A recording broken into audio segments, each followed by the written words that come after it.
Okay. What's up, everybody? This is your boy Montre, and I want to talk about a particular topic. I had one friend, one of my old childhood friends, hit me up lately about religion, of course. When I was a kid, I used to be very heavily into the Christian religion. Being that was the only thing I knew, I was very good, being a very good Christian kid. Knew the Bible back and forth, still do.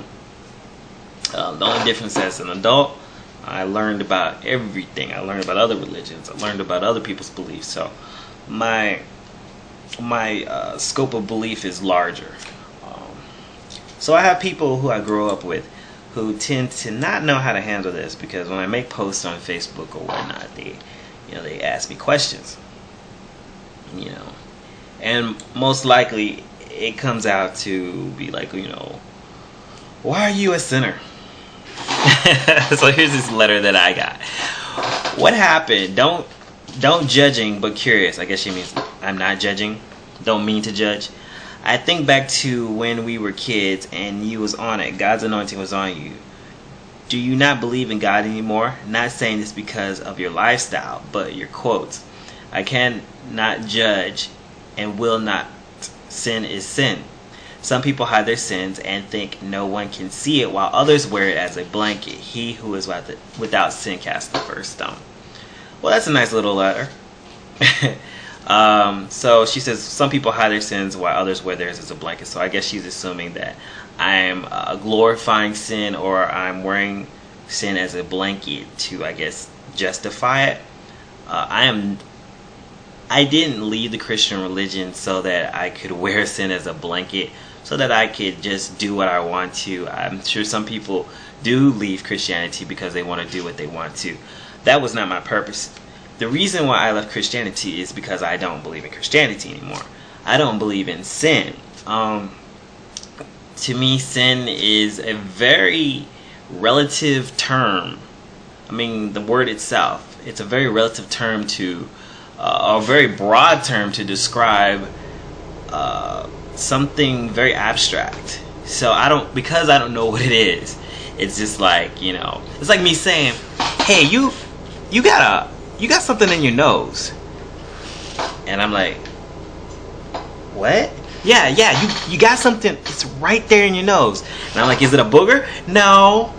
Is it a piece of lint? No. Is it food? No, but it's in your nose. And as much as I'm picking at it, I can't get it out. And then that person says, well, you know what? You can't really get it out.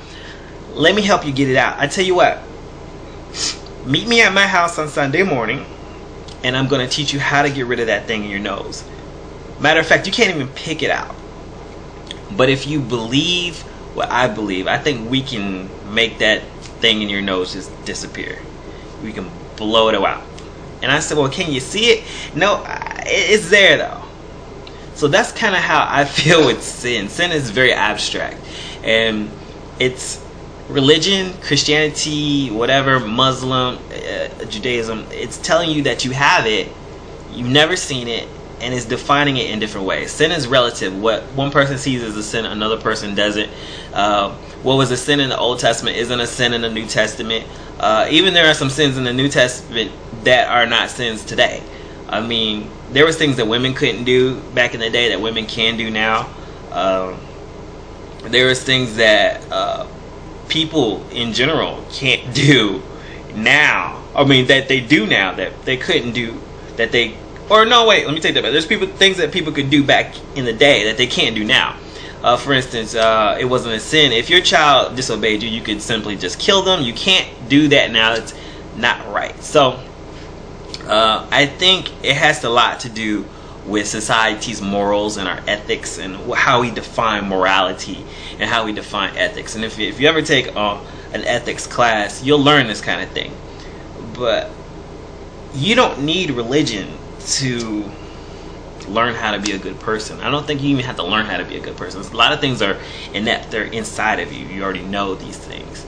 But I just don't believe in sin. I don't believe that two naked people at the beginning of time ate a piece of fruit, and all of a sudden inherited all this negative stuff on them, or karma, or whatever it is, sin. They don't even call it karma, but they inherited this stuff, this sin, and that we inherited this stuff, and that we need a human blood sacrifice to alleviate ourselves of this abstract stuff supposedly in our life. So I don't believe in that. So that's all I can tell you. The more I study and the more I try to understand what I was believing, what I considered truth, the more I realized that it was not complete truth. So nobody has to agree with me. You don't have to agree with me. If you believe in sin, that's your life. If you believe that, you know, you do things that attract it, and you need a human blood sacrifice to get rid of this invisible stuff, then hey, whatever makes you feel good. Alright, so peace out, and remember, give me your comments on what you think. Do you believe in sin? Do you not believe in sin? What is it? And do you believe in human blood sacrifices to get rid of it? And remember, if you don't give me your comment, if you don't do it, then who will? Peace out.